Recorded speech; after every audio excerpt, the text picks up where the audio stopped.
চাকরি করার থেকে আমাদের উচিত সবসময় আমাদের নিজের চাকরি তৈরি করার দিকে বেশি গুরুত্ব দেওয়া উচিত।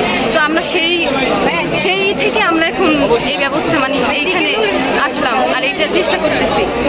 ফুলের তৈরি গয়না বিভিন্ন, সেটা হচ্ছে চুলের খোপা, হাতের চুড়ি, গলার গহনা, মাথার ক্রাউন, ক্লিপ, ফুল দিয়ে বিভিন্ন ক্লিপ, হিজাব করার জন্য ব্রোজ বা হিজাব পিন, এগুলো আমরা তৈরি করে থাকি। এবং গায়ে হলুদের জন্য যে মেয়েদের যে সাজসজ্জা যেগুলো লাগে প্রয়োজন, সেগুলো আমরা বাসায় তৈরি করি ফুল দিয়ে। তো আমরা মনে করি এটা উদ্যোক্তা হওয়ার জন্য খুবই ভালো একটা উপায়। স্টুডেন্টদের জন্য এটা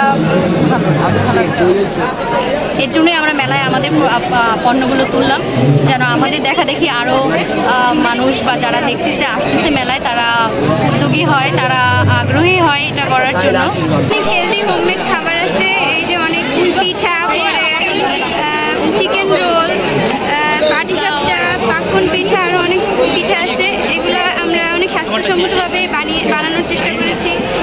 সেই তারুণ্য যাতে হারিয়ে না যায়, তাদের মধ্যে যারা প্রাণ চাঞ্চল্য এবং উৎসাহ উদ্দীপনা এটা থাকে এবং তারা যেন এই দেশটাকে গঠনে পূর্ণাঙ্গ ভূমিকা পালন করে দেশটাকে আরও সামনের দিকে এগিয়ে নিয়ে যেতে পারে এবং সমস্ত বৈষম্য নিরোধ করে তারা একটি অবস্থানে যেন অবস্থান করতে পারে, সেটাই আমার শিক্ষার্থীদের কাছে চাওয়া এবং সেইটাকে সামনে রেখেই আমরা আমাদের এই আয়োজন, বাংলাদেশ সরকারের শিক্ষা মন্ত্রণালয়ের নির্দেশক্রমেই আমাদের এই আয়োজন মাসব্যাপী। আমরা তারুণ্য মেলাটা করব মূলত 3 দিন, এরপরে অন্যান্য অ্যাওয়ারনেস প্রোগ্রাম আছে, আমাদের সেমিনার আছে, আলোচনা সভা আছে। অর্থাৎ এদেরকে উদ্দীপ্ত রাখা, অর্থাৎ সততা ও নিষ্ঠার দিকে এরা যে জীবনযাপন করতে পারে, সমাজটাকে বদলানোর জন্য প্রথম শর্ত হলো আমাদের সততা, নিষ্ঠা এবং যোগ্যতার যে উচ্চতার স্তরে ওঠা, এই বিষয়গুলোকে আমরা প্রাধান্য দিয়ে কাজ করছি। ধরনের আয়োজনের মধ্যে অর্থাৎ শিক্ষা এবং সহশিক্ষা দুটো কার্যক্রমেই একটি শিক্ষা প্রতিষ্ঠানে সমান তালে চলা প্রয়োজন। আমরা শুধুমাত্র একাডেমিক শিক্ষায় একটি শিক্ষার্থীকে শুধু সার্টিফিকেট দিয়ে ছেড়ে দেবো, তাকে আদর্শ মানুষ করার জন্য এই সমস্ত সহশিক্ষামূলক কার্যক্রমগুলো বা সাংস্কৃতিক অঙ্গনে তাদেরকে ইন্ট্রোডিউস করানো, মানুষের মতো মানুষকে মানুষের মতো গণ্য করা, সহমর্মিতা সৃষ্টি করা, সহযোগিতা সৃষ্টি করা, দলবদ্ধভাবে কাজ করার যে প্রবণতা সৃষ্টি করা, এই সমস্ত বিষয়গুলোতে আসলে সার্বক্ষণিকই আমাদের প্রোগ্রাম চলতে থাকে।